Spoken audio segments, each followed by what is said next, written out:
The Taking by Dean Koontz is a 2004 Christian apocalypse science fiction horror novel about a woman trying to save herself, her husband, and the local children of a small town when the world is invaded by aliens. The title alludes to both alien abduction and the religious euphemism for death of God taking someone, as maybe an allusion to the Left Behind series. The narrative is heavily derivative of both Stephen King's 1980 novella The Mist, which inspired the thematically similar video game series Silent Hill, and the 2002 M. Night Shyamalan film Signs. Thematically, it's a modern Christianized spin on the Noah's Ark story, replacing the flood with an alien invasion force associated with the devil and his minions. And it structurally pays homage to Dante's Inferno, with a series of obstacles representing the 9 circles of hell. The book does a lot and is executed very effectively, but I have some issues with the plot's Christian morality narrative that exemplifies a larger problem with how Christians often approach religion uncritically and without regard to nuance.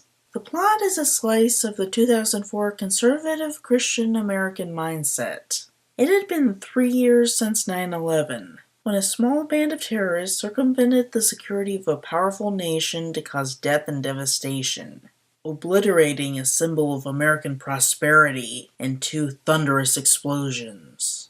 Suddenly, this great nation that thought its rich culture, technology, and military might make it safe from all this violence plaguing the world at large, realized in one fell swoop that it was vulnerable to external aggression, and not just to aggressors outside of the US, attacking military and diplomatic targets, like the 1998 US Embassy bombings, but foreign aggressors invading American soil as everyday people and hurting innocent civilians. The 9/11 incident in itself is worth dramatizing as a horror fiction, as with the 2008 film Cloverfield, but the aftermath of a terrified nation laid the groundwork for fiction like The Taking.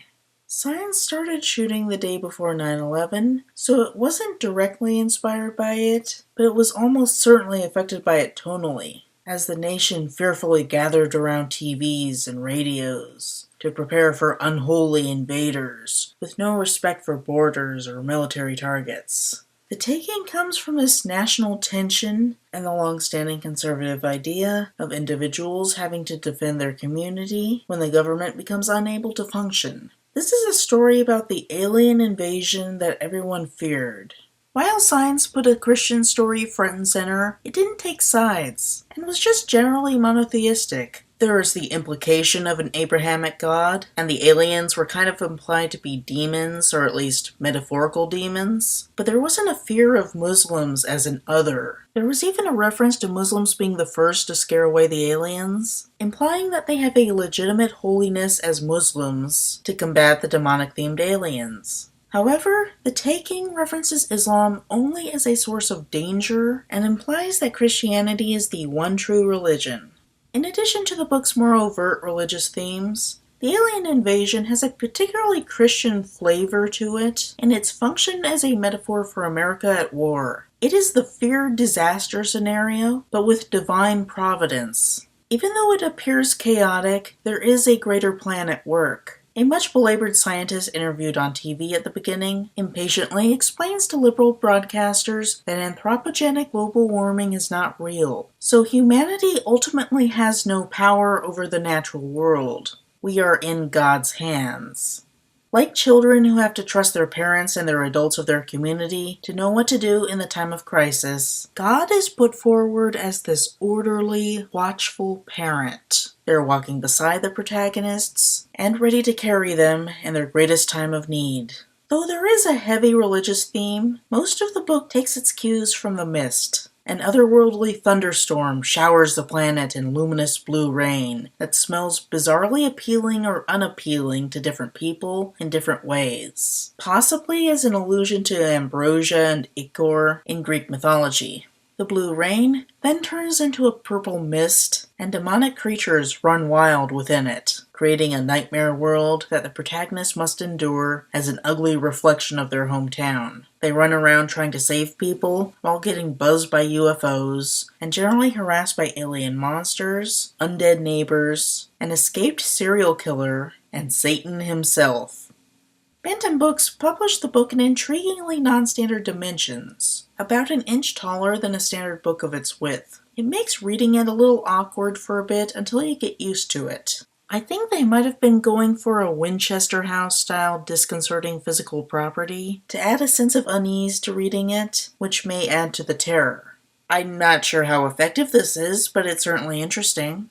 The plot focuses on Molly Sloan, an infertile writer concerned about her legacy. None of her books really sell, so with no offspring, she worries that she won't make a difference in the world. This is an intriguingly masculine take on this kind of female character, using a motivation based on cosmic purpose more than biological imperative. I imagine Koontz was projecting his own insecurities onto the character, and it has a more realistic feel than the standard clunky man trying to write woman effect. It feels like a better executed version of Natasha Romanoff in Avengers Age of Ultron. It does fail a bit for not holding the opportunity of adoption as a valid premise, similar to the setup montage in Up, which I attribute to prejudice against the idea. She wakes up during the freak thunderstorm and observes a number of strange things. The rain itself, which she registers as unpleasant, scared wild animals that, rather than behaving unusually aggressively like in Signs, look to her for guidance,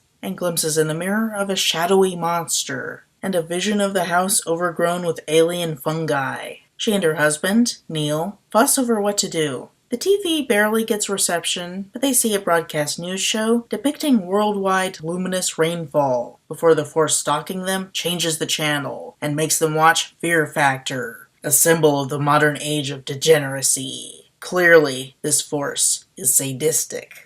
Koontz's writing style makes a lot of evocative comparisons to cultural elements, and he compares the alien force making them watch a repugnant American TV show to the Nazis torturing Jews by showing them a twisted snapshot of their culture. While certainly portraying the Nazis as the bad guys, I could see this being offensive to those sensitive to the depictions of anti-Semitism, especially given the overall Christian framing. Molly and Neil call their friends, who say they're holding up at the local church, which they think will be more defensible, but don't elaborate on the expected threat.